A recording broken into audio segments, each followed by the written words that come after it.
Box থেকে ballot বের করা হয়েছে। ডাকসু নির্বাচনে ভোট গণনা ঘিরে তৈরি হল নাটকীয় পরিস্থিতি। গণনার এক পর্যায়ে খালি ঘোষণা করা একটি ব্যালট বাক্স থেকে ব্যালট পেপার উদ্ধারের অভিযোগে উত্তাল হয়ে ওঠেন ছাত্রদল সমর্থিত প্রার্থীরা ও তাদের সমর্থক শিক্ষার্থীরা।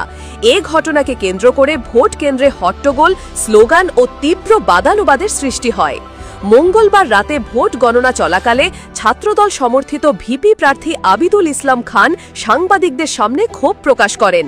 তিনি অভিযোগ করে বলেন, যে বাক্সকে খালি বলা হয়েছিল, গণনার সময় সেই খালি বাক্স থেকেই ব্যালট পেপার বের হয়েছে। এটি স্পষ্ট অনিয়ম। আবিদের এই মন্তব্য ছড়িয়ে পড়তেই কেন্দ্রের ভেতর ও বাইরে উপস্থিত শিক্ষার্থীরা ক্ষোভে ফেটে পড়েন। তারা ভুয়া ভুয়া স্লোগান দিতে থাকেন। অভিযোগ ওঠার পর বিক্ষুব্ধ শিক্ষার্থীরা নির্বাচন পরিচালনার দায়িত্বে থাকা কর্মকর্তাদের ঘিরে ফেলেন। উপস্থিত কর্মকর্তারা পরিস্থিতি শান্ত করার চেষ্টা করলেও শিক্ষার্থীদের উত্তেজনা দ্রুত বাড়তে থাকে। স্লোগানে স্লোগানে মুখর হয়ে ওঠে চারপাশ। একজন শিক্ষার্থী বলেন, আমরা 1919 সালের নির্বাচনে যা দেখেছি এখন ঠিক তাই ঘটছে। 19-এ ছাত্রলীগ যেভাবে কারচুপি করেছিল, এবার একই কাজ করছে শিবির। তখন আওয়ামীপন্থী শিক্ষকরা যা করেছিলেন, এখন সেই একই দৃশ্য দেখা যাচ্ছে। শিক্ষার্থীদের অভিযোগ, নির্বাচনকে পরিকল্পিতভাবে প্রভাবিত করে একটি নির্দিষ্ট গোষ্ঠীকে বিজয়ী করার চেষ্টা চলছে।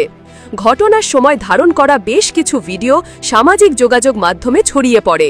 ভিডিওতে দেখা যায় কর্মকর্তারা শিক্ষার্থীদের শান্ত করার চেষ্টা করছেন, কিন্তু বিক্ষুব্ধ শিক্ষার্থীরা বারবার স্লোগান তুলছেন, স্বৈরাচারের দালালেরা, হুঁশিয়ার সাবধান এবং ভোট চোর, ভোট চোর।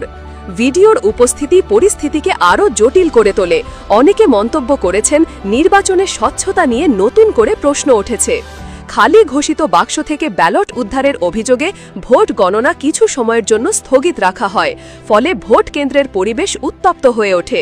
কর্মকর্তারা এক পর্যায়ে বৈঠকে বসে অভিযোগ খতিয়ে দেখার চেষ্টা করেন।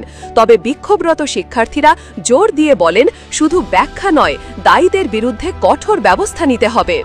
2019 সালের ডাকসু নির্বাচনে ভোট কেন্দ্র দখল, ভোট কারচুপি ও এজেন্টদের বহিষ্কারের মতো অভিযোগ ব্যাপকভাবে আলোচিত হয়েছিল। সেই প্রেক্ষাপটে এবারের নির্বাচনেও একই ধরনের অভিযোগ ওঠায় শিক্ষার্থীদের মধ্যে ক্ষোভ ও হতাশা দেখা দিয়েছে। রাজনীতি বিশ্লেষকদের মতে, বিশ্ববিদ্যালয় পর্যায়ের নির্বাচনগুলোর স্বচ্ছতা নিশ্চিত না হলে শিক্ষার্থীদের গণতান্ত্রিক চর্চায় আস্থা আরও কমে যাবে। অভিযোগ বিষয়ে জানতে চাইলে একজন নির্বাচন কর্মকর্তা নাম প্রকাশ না করার শর্তে বলেন, কোনো খালি বাক্স থেকে ব্যালট উদ্ধারের বিষয়টি আমরা খতিয়ে দেখছি। উত্তেজিত শিক্ষার্থীরা বিষয়টিকে ভিন্নভাবে দেখছেন। তবে আমরা চাই নির্বাচনের স্বচ্ছতা বজায় থাকুক। তবে শিক্ষার্থীদের একাংশ মনে করছে, শুধু তদন্তের আশ্বাস যথেষ্ট নয়। তাদের দাবি, ঘটনার সঙ্গে যারা সরাসরি জড়িত তাদের চিহ্নিত করে তাৎক্ষণিক ব্যবস্থা নিতে হবে। আইন বিভাগের শিক্ষার্থী মেহেদি বলেন, খালি বাক্স থেকে ব্যালট উদ্ধারের অভিযোগ যদি সত্য হয়, তাহলে পুরো নির্বাচনের বৈধতা প্রশ্নবিদ্ধ হবে। অন্যদিকে সমাজবিজ্ঞান বিভাগের ছাত্রী রৌশন আরা বলেন, এমন ঘটনার কারণে ভোটারদের আস্থা ভেঙে পড়ছে।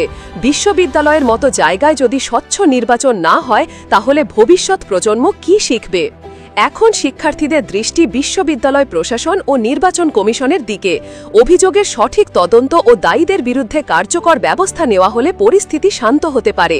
অন্যথায় এই নির্বাচনও 19 সালের ডাকসুর মতো বিতর্কিত অধ্যায় হয়ে থাকবে।